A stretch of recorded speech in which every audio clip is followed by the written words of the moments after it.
Hello বন্ধুরা, welcome back to my channel Sujata Sonai and another blog. তো তোমরা সকলে কেমন আছো? আই হোপ সকলে ভালো আছো, সুস্থ আছো।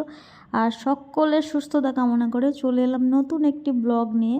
সকলকে জানাই গুড মর্নিং। এখন সকালবেলা দেখতেই পাচ্ছ, বরমশাইকে সকালবেলা বাসি কাজটা সব সেরে নিয়ে কিন্তু দিয়ে দিয়েছি 1 কাপ গরম গরম চা। আর চায়ের সঙ্গে ছিল বিস্কিট। তো ও বিস্কিট খাবে না, আর বাচ্চাগুলোকে কিন্তু, ওইটা আমার জায়ের মেয়ে, তোমরা অনেকেই হয়তো চেনো, আর এটা তো আমার মেয়ে, সবাই জানো। তো সকালবেলা উঠে কিন্তু আমি বাসি কাজ করে এখানে দেখো পুজো দিয়ে দিয়েছি, মালা ডালা ছিল, মালা দিয়ে টিয়ে পুজো দিয়েছি। আর এখানে চা করে দিয়েছি বরকে। তারপরে আমার লুকটা দেখো, স্নান টান করে মাথায় অল্প একটু তেল দিয়েছি, আর মাথা ভরা সিঁদুর পরতে আমি ভীষণ ভালোবাসি। সিঁদুর পরে নিয়েছি। চলো এবার রেডি হয়ে কোথায় যাব দেখতে থাকো। আর এখন আমি কিন্তু রেডি হয়ে গেছি। তো সুন্দর করে রেডি হয়ে নিয়েছি। সুন্দর বলতে মুখে একটুখানি জাস্ট পাউডার লাগিয়েছি, সানস্ক্রিন পাউডার। আর এই জামাটা, কুর্তিটা পরেছি। আর চুলটা যেহেতু ভেজা তাই খোলাই রেখেছি। আর আমাদের বাড়ি থেকে বেরোতে এতটা পরিমাণের কাদা, তোমরা একবার জাস্ট দেখো। এই কাদার মধ্যে দিয়ে এখন যাব ইটের ওপর দিয়ে। তো এটা হচ্ছে পিছনের বাড়ির বড়মাদের বাড়ি। ওই বড়মাদের বাড়ির সামনেই কিন্তু গাড়িটা রাখা থাকে।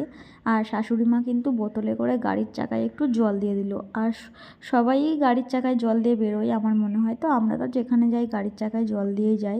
আর আমার মেয়েকেও দেখো সাজুগুজু করিয়ে দিয়েছি হালকা পাতলা করে, কারণ ভীষণ গরম। আর ছাটে ছাটে জলও চলে আসছে, বৃষ্টি। তো ওই কারণে হালকা পাতলাই পরে নিয়েছি। আর এখন একটু বাড়ির সামনেটা হেঁটে হেঁটে যাচ্ছি। আর শাশুড়ি মা কিন্তু এগিয়ে দিতে যাচ্ছে, কারণ আমার বর গেছে বাড়ির সামনের দোকানটায় একটু ধূপ বাতাসা ধুনো এসব কিনবে বলে। তো তারপরে কেনাকাটা হয়ে গেছে। আর এখন দেখো আকাশের ওয়েদারটা কি দারুণ লাগছে, তাই না? মেঘ, মানে আকাশটা পিছন থেকে এতটা সুন্দর জাস্ট লাগছে, আমার তো মারাত্মক লাগছিল। আর এখানটায় দেখো আমি মনে হচ্ছে গান করি চিল্লে চিল্লে। তো যাই হোক, এখন আমরা বেরিয়ে গেছি 3জন মিলে। কোথায় যাচ্ছি, কি করতে যাচ্ছি, সবটা তোমরা দেখতে পাবে, দেখতে থাকো। আর এইটা হচ্ছে একটা নতুন লজ তৈরি হচ্ছে। ভাবছি এখানটায় একটা কোনো অনুষ্ঠান করলে লজটা ভাড়া নেওয়া যাবে। বাড়ির কাছাকাছি আছে, খুব বেশি দূরে না। আর রাস্তাটা দেখো কি সুন্দর লাগছে, তাই না? গাছগুলো সবুজ চারিদিক, আর মেঘটা হালকা মেঘ ধরে আছে। আমার তো এরকম জায়গা দেখলেই মনে হয় একটু ভিডিও করি বা নাচি। যেহেতু শর্ট ভিডিও বানাই, তো আমার মনে হচ্ছিলো শর্ট ভিডিও করি। আর এখানে দেখো আমার বর মশাই গাড়ি চালাচ্ছে, আর আমি পিছনে বসে বসে ঢং করছি। তো চুলটা যেহেতু খোলা ছিল, এত পরিমাণ জটলা পেকে যাচ্ছিলো, ওই জন্য কিন্তু আমি চুলটাকে গুটিয়ে দিয়েছি। আর কানে হেডফোন দিয়ে গান লাগিয়েছিলাম। তো এইদিকে দেখতে পাচ্ছ আমার গলাটাই পুরো পাউডারে সাদা হয়ে গেছে, কারণ প্রচুর ঘেমে যাচ্ছি, ঘাম নামছে। আর চারিদিকে সব এখন ধান রোয়া চলছে আমাদের এইদিকে। তো তোমাদের ওইদিকে কাদের ওইদিকে ধান রোয়া চলছে বলো তো? আমরা যেহেতু গ্রামের মানুষ, এইগুলোই হয়। তো তোমাদেরকে একটু স্যালাম করে দিলাম। তারপরে চলো এবার চলে যাই। যেতে যেতে দেখলাম গাড়ির তেল শেষ। মা, এবার গাড়ির তেল শেষ, কী করে যাব? তো কী আর করব, চলো পাম্পে একটু গাড়িটাকে তেল খাইয়ে নিই, তারপরে না হয় গাড়িটা আবার আমাদেরকে ছুটিয়ে ছুটিয়ে টকবক টকবক করে নিয়ে যাবে। তো যাই হোক, এখানটা দেখো পাম্পের ভিতরটা এত সুন্দর বাগান করে রেখেছে। আমার তো এখানটাও দেখে একদম হাত পা সুরসুর করছে, মনে হচ্ছে কখন একটু নাচবো, যদি একটু নাচতে পারতাম। তো যাই হোক, ফাইনালি চলে এসেছি সেই আমরা জায়গাতে, যেখানটায় আসার জন্য সকাল সকাল স্নান করে বেরিয়ে গেছি। আমি কিন্তু চাও খাইনি, তোমরা অনেকেই দেখবে। আর তোমাদের দাদাভাই খেয়েছিল। আর পিছনে দেখতে পেলে বলি হয়, ওই হাড়কোপটা পোতা রয়েছে, ওখানটায় কিন্তু ধূপ ধুনো বা মোমবাতি জ্বালাচ্ছে। তো আমি আর আমার বরমশাই কিন্তু ওখানটায় মোমবাতিও জ্বালিয়েছি, ধূপও জ্বালিয়েছি, সাথে মেয়েকে নিয়ে। তো কি করব, জ্বালানো হয়ে গেছে, তখন কেউ ক্যামেরা করে দেয়নি। আর অনেকেই যেন আমার বর ভিডিও করে দিতে চায় না, ভীষণ লজ্জা পায়, লজ্জায় পুরো টুকটুকে লাল হয়ে যায়। তো কি করব, সবাই যখন জ্বালাচ্ছিল তখনই আমি জ্বালাচ্ছি। আর এদিকে দেখো আমার মেয়ে বস্তার মতন, ব্যাগটাকে ভেবে বস্তার মতো করে বইছে।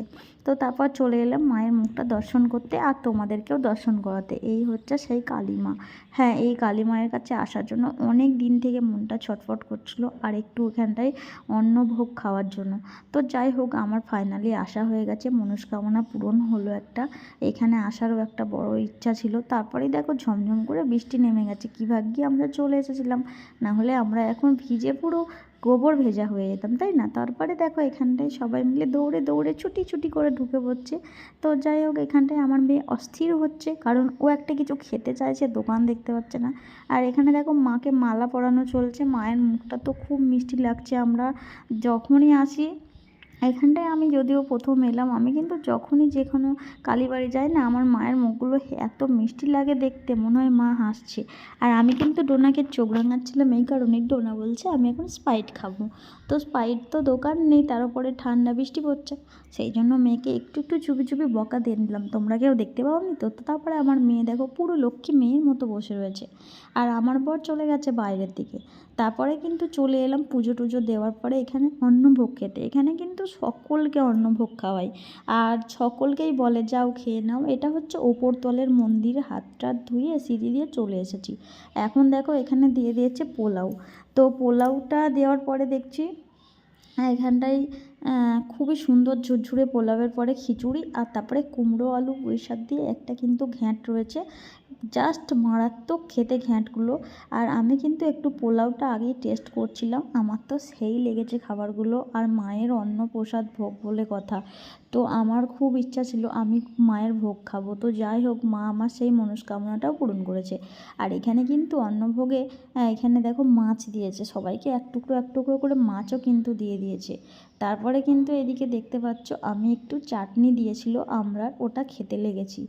আর খাওয়ার পরে মাঝে একবার কিন্তু আবারও তরকারি দিয়েছিল, একটা লাউ শাক মাছের তেল দিয়ে। তারপর চাটনির পরে দিয়ে দিয়েছে পায়েস, আমার তো পায়েস সেই লাগে। যাই হোক, পায়েসটাও কিন্তু আমি খেয়ে নিলাম। তারপরে আমার বর বললো আর কি, তুমি চলো, তুমি তো ঢেবি একটা পড়ে যাবে। তো আমি এখন পাতাগুলো ফেলে দিই। তো বরমশাই চলে যাচ্ছে পাতাগুলো ফেলতে, আর আমার মেয়ে দেখো এঁটোটা পুরো হাত মাই ভরছে। এখানে বাইরে একটা কল ছিল, হাতটা ধুয়ে চলে এলাম বাড়ি। তোমাদের কেমন লেগেছে জানাবে।